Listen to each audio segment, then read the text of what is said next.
Piers Morgan has got absolutely cooked by Stephen Crowder in this interview they had yesterday in regards to Piers Morgan's interview a few days ago with Nick Fuentes. Piers Morgan was trying to have a gotcha moment with Nick Fuentes. Now, I know a lot of people online are saying Piers Morgan cooked Nick Fuentes and vice versa. I thought it was pretty even, but I do agree with Stephen Crowder here massively that Piers Morgan went at this the wrong way. He didn't question Nick Fuentes. He just tried to catch him out on his sexuality, about his dad, about him being a racist. And you've got to understand, again, what Stephen Crowder says. You're dealing with a 27-year-old kid or something like that in Nick Fuentes. They're just built differently. He's a fast thinker. He's very charismatic. He's a fantastic talker, and he has great vocabulary. And yes, Piers Morgan is very good at what he does, and he does try to manipulate you, but he played this card completely wrong. He tried to corner him, tried to manipulate him, tried to embarrass him, doing the usual Piers Morgan stuff.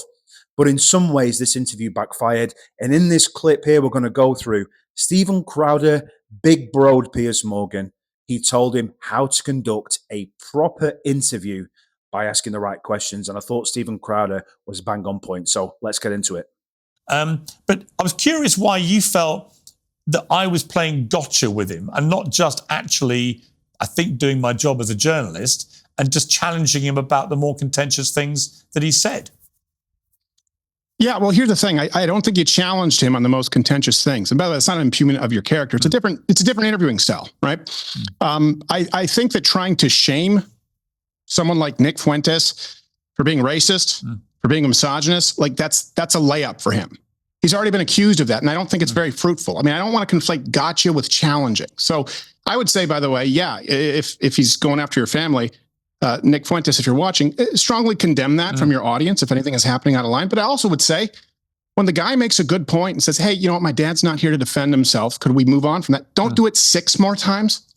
But I counted 6 times, and you're not able to get to where you actually have disagreements. See, when I sat down with Nick, and yeah, I played his clips back. People could argue that it was tedious, but I would play a 1.5-minute clip, a 2-minute clip, because I wanted to show it in context. And I was able to actually lay out, we were actually able to contrast our policy, our prescription differences, where people know.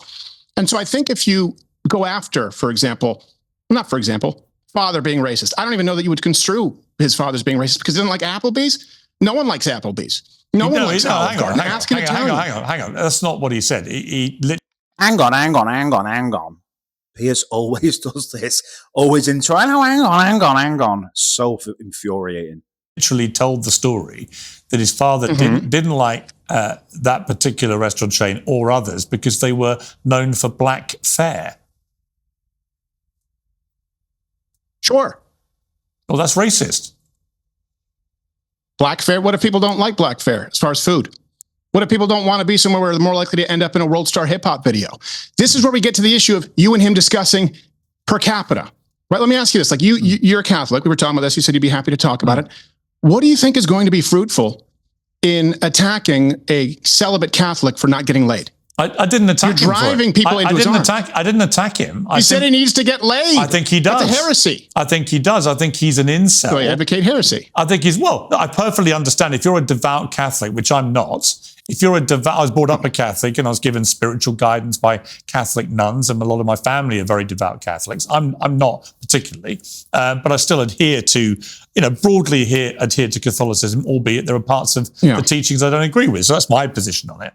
But I can understand if he'd said to me, the reason I've never had sex. Then why bring it up, Piers? Why is it relevant whether he's been laid or not? Because I said in my interview specifically, just so you know, I'll answer for everything I say. When I interviewed him, I said, I hate it when people use something that should be seen as a virtue as an attack.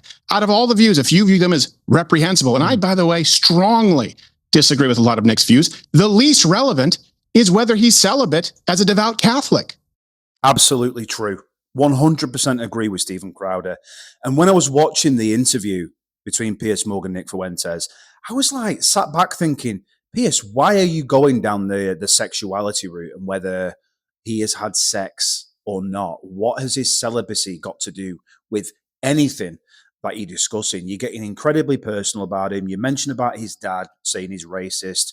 You're calling Nick Fuentes racist, which is fair enough, but don't bring his dad into it. And also, why are you going down his sexuality and whether or not he's celibate or not. It absolutely has nothing to do with anything. And this is exactly what Stephen Crowder's point is. He's trying to have all these different gotcha moments where he's trying to expose Nick Fuentes for being this incel, and that it is like a terrible thing for a 27-year-old kid to be a virgin, right? If he is a Catholic and he's into Catholicism, it has nothing to do with anybody else apart from him and his faith. It's nothing to do with Piers Morgan. So Piers gained nothing other than trying to back him in a corner and expose him and trying to act derogatory towards him being a virgin and being celibate. And a lot of people will watch this and say, I actually tip my hat and give Nick Fuentes credit for being celibate and for being a virgin at 27 years old, because it's not hard to find a mate and to have sexual intercourse with somebody. That's like a good thing. And so you actually give him the moral high ground. Actually, had he said to me, out of it. Yeah, but hang on, you're putting up a better defense, if I may suggest, than he did. Because had he said to me, I'm a devout Catholic, and the reason I haven't had sex is because the Catholic Church forbids that and says you should be married before you have sex. Perfectly reasonable answer. That's not what he said. He never said that at all. So you didn't do your research, because he said that literally dozens of times. He may have said it elsewhere. He didn't say it to me. I only asked him about that stuff because there is a view that he is what they call an incel, and that he whips up that kind of mentality, and that's why he's such a misogynist about women and so on. It's an interesting thing to ask him. He seemed to me quite happy to answer it all. He was quite emphatic in his answers. Fine. I didn't see that as an attack. I was joking about getting laid because it seems to me he's a very angry guy. Can I jump in for a second here? Because this is where I think this is important, right? His audience will. People out there, by the way, some who are voluntarily celibate because they're devout Christians, but also if you look at the dating pool out there, I don't think it's misogyny to say, I wouldn't date one of those young women if they were growing on my ass. And they're actually out there living in a world that's been created. They will identify you as someone who's helped create that, right? Someone who says, I don't care if the UK no longer looks white. I don't care if we lose our cultural identity. Hey, it's great, women's rights. And they're looking at their prospects. And when you say, you're celibate or whatever it is, you haven't gotten laid, you're an incel. Guess what? You give him the moral high ground. When you say, hey, what about your dad? And he asks you, and I will say, he asked pretty respectfully, don't do that. You go on 6 more times. What did you ask about Stalin? Because I thought what he was doing. You said little twerp. Yeah, no, I hear you. You said little twerp. Stephen, I hear you. I hear you. I'm not saying you're wrong. I'm just saying, honestly, I'm not. Because I've got a lot of respect for you. I think that... Manipulating him. That's manipulation 101. I'm not saying you're wrong. I've got a lot of respect for you. Trying to butter him up and then he's about to go, but he's so defensive, Piers Morgan, at times. Well, thank you. I think what he tried to do, I think he was taken aback when I revealed that anecdote about his father. And I think he didn't want to address what he actually said on air with that anecdote, because it's pretty damning when you hear it. And I think he decided very quickly, because he's a smart, quick operator, to turn it into me attacking him about his dad who wasn't there and how disgusting and blah, blah. And that's fine. But I kept trying to bring him back. I kept saying, look, it's not an attack on your father. Who is dad? Well, I wasn't attacking his dad. I was saying, if you tell a story which looks to the world when they hear it, that you're saying your father was racist, can that have an influence on you as you grow up? That was the question I was making. You didn't make that question, though, at all. You didn't. You just framed his dad as being racist. And you wanted to get Nick Fuentes to admit that he too, like his father, is a racist. I didn't want him getting off the hook of answering that question about his environment, having heard him in his own words put that story out there.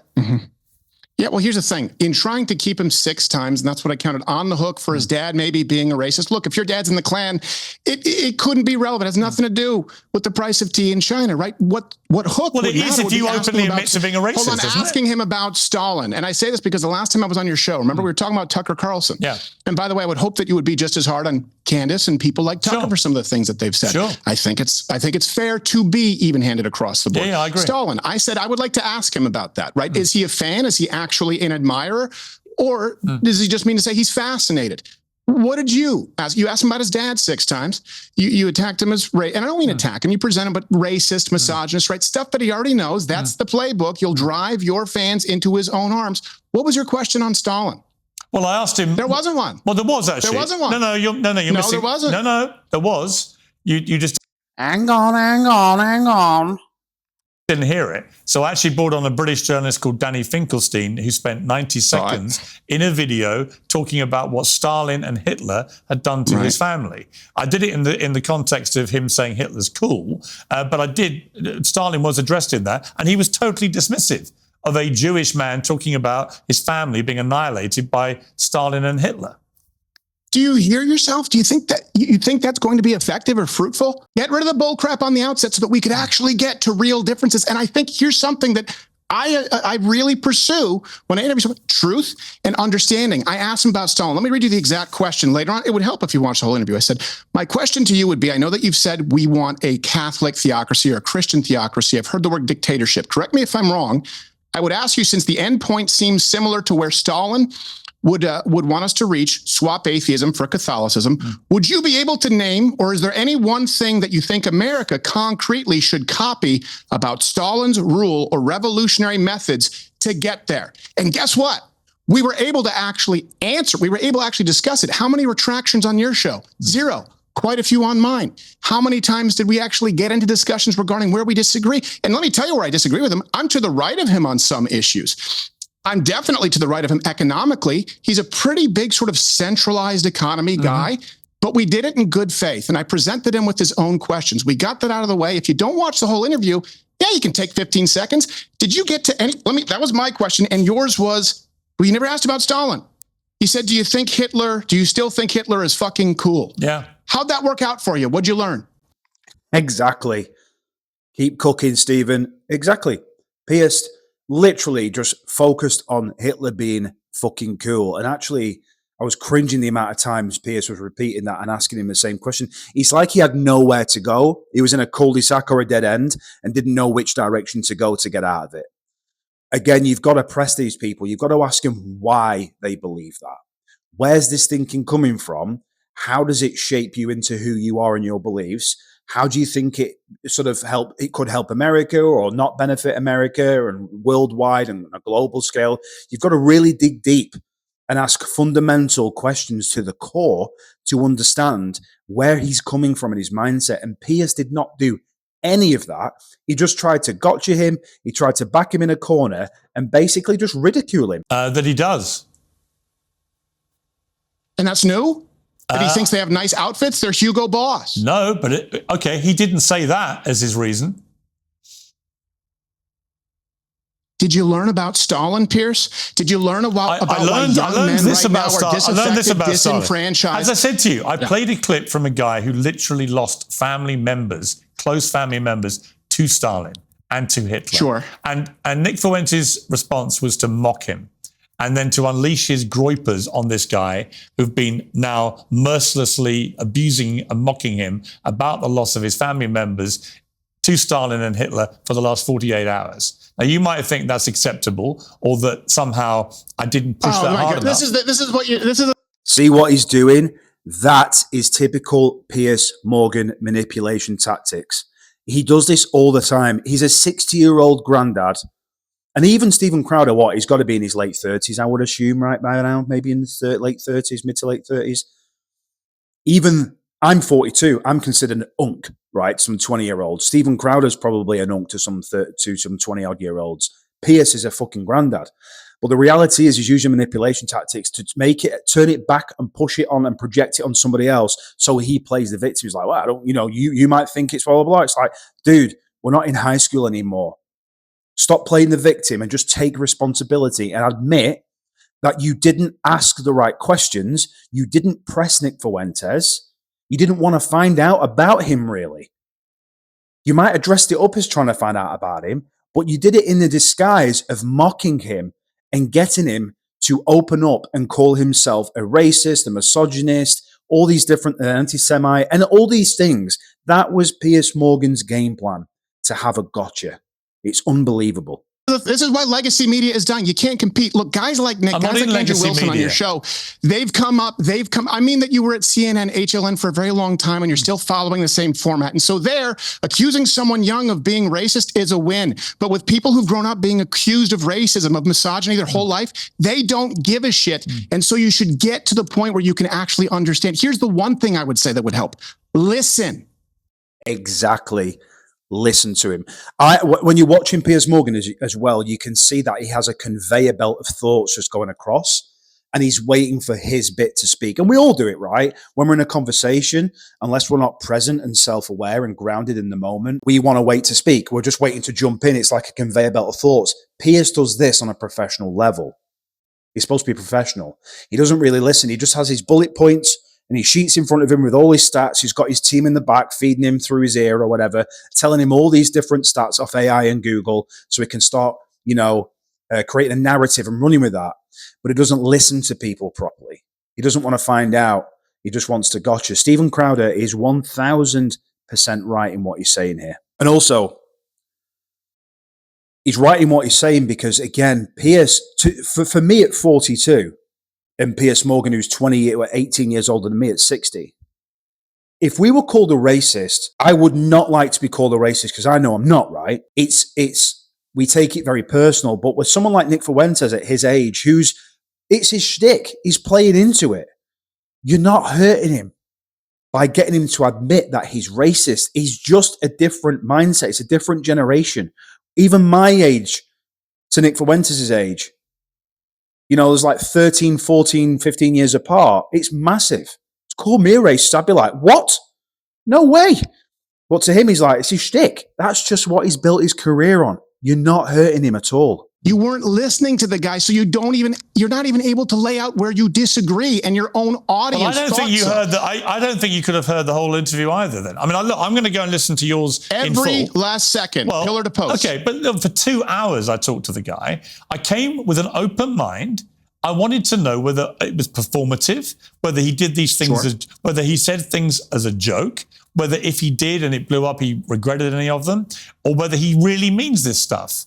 And I learned a lot more about Nick Fuentes in the 2 hours than I knew before. You probably knew it all already because you've interviewed him before. I haven't. It's the first time I've never interviewed him before. This was my first time I've ever spoken with him or interacted with him whatsoever. I did do my research, and I already knew what his stance was on Solon. I already knew how he clarified it. I already knew his stance on racism. And here's what I would say, if I'm being as accurate as I can be, right, for the general populace. I think most people, if they listen to Nick Fuentes, his views on race and crime, they'd say, okay, someone like that has a case. Certainly any men under the age of 25. I think a lot of people would broad strokes categorize it as anti-Semitic.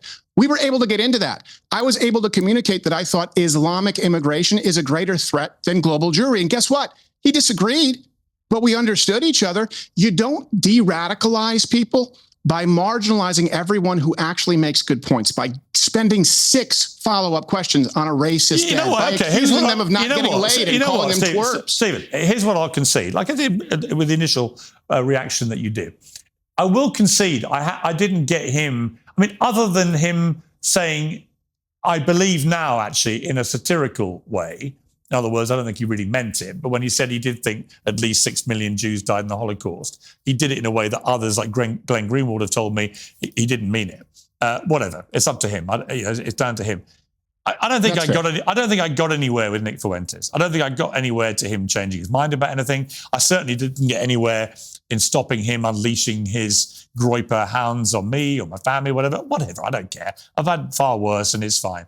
If you're in the media jungle long enough, you get these pile-ons occasionally. All right, I'm going to wrap it up there. He's just yapping now at this point, Piers. Well, yeah, very telling interview. Very poor by Piers Morgan, actually. And I know he has the same shtick. He manipulates people. He questions him. He tries to frame you as the bully and him as the victim in a lot of ways and tries to out you. And he does do a lot of gotcha. But the one with Nick Fuentes, people are saying he embarrassed Nick Fuentes. There were times when he did, right? The age difference and experience of Piers Morgan did catch Nick Fuentes off guard some of the time. But largely, anybody with any type of rationale and self-awareness can see what Piers Morgan's game was here. He just tried to have a gotcha moment. And Nick Fuentes didn't give 2 shits about it. He doesn't care about it. He just went along with it, He lapped it up. It was a free leg up, and it was good exposure for him. And really, he learned nothing from this interview, and Piers is saying that in his own words. He didn't ask him the right questions. He didn't want to have a debate with him. He just wanted to catch him off guard. So that's it for today's video. I hope you found value in it. If you did, don't forget to like, don't forget to comment, and don't forget to subscribe, and I'll see you on the next one. Take care.